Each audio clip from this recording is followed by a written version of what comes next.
Hello, my name is Morgan Gillespy. I'm the Executive Director of the Food and Land Use Coalition, and I'm delighted to welcome you to the Food Systems Dialogue India 2023. I'm very sorry that I can't be there in person. I've just returned from Dubai from CoP28, where food systems finally took center stage. And I want to take the next couple of minutes to talk you through some of the most exciting advancements we saw over the last few weeks. Now, firstly, there has been a declaration integrating food systems into the UNFCCC process. 159 countries signed this declaration, committing to put food systems into the heart of their NDCs by 2025. This is a world's first and seeks to raise the floor as to what's possible to drive forward food systems transformation. Now, 159 countries signing this declaration, of course, is not enough.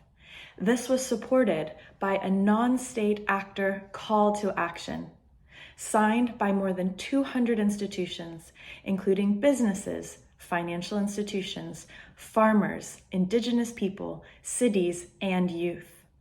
The supporting call to action articulated ways in which non-state actors can meaningfully contribute to food systems transformation. Now, committing to act, as we know, is not acting in and of itself. And so I'm delighted to also share the launch of a new alliance, an alliance of champions. 5 countries have formed this alliance and will be implementing the transformation of food systems both domestically and abroad in the coming years. Co-chaired by the governments of Brazil, Norway, and Sierra Leone, and supported by founding members Cambodia and Rwanda. These countries are committing to act across 10 priority intervention areas validated by the CGIAR, and will be reporting back on progress on an annual basis.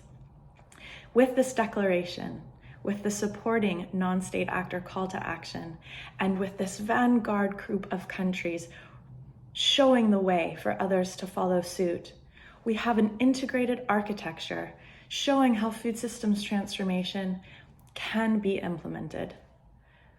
Now, with that architecture, it's also important to focus on the content. What comprises food systems transformation? From FOLU's perspective, we frame our work around 10 critical transformation areas, transition areas, a focus on shifting towards affordable, healthy, and nutritious diets. And with that focus on healthy and nutritious diets, thinking critically about how to produce that food. So our second critical transition is to focus on scaling productive and regenerative agriculture. And we know that we need to increase our productivity if we are to feed successfully a growing population, but we can't do it by further encroaching on our natural land. And so our third critical transition is to protect and restore nature, ensuring that we halt tropical deforestation and land conversion by 2025. Now, with those 3 frames, healthy and nutritious diets, how do we get there? We scale productive and regenerative agriculture, and how must we do that? By protecting and restoring nature. We also focus on reducing food loss and food waste. And you don't need me to tell you that there's an SDG that supports this. So again, with CoP28, we have a declaration, a non-state actor call to action, an alliance of champions of countries implementing this transformation. There was also a lot of great work done on the what, these critical transitions of healthy and nutritious diets, productive and regenerative agriculture, protecting and restoring nature, and reducing food loss and food waste. On reducing food loss and food waste, a philanthropic roadmap was announced, providing a pathway to achieve SDG 12.3 focused on 7 countries.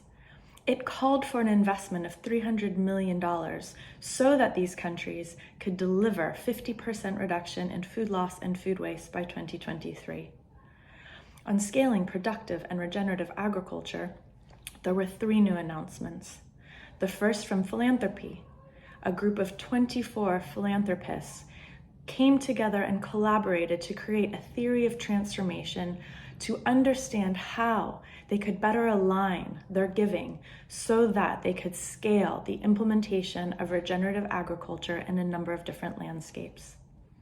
2, WBCSD, in collaboration with BCG and the CoP28 presidency, launched a corporate-facing initiative articulating the number of hectares committed by corporates to be transformed into regenerative landscapes in the coming future, matched by the financial commitments made by those companies.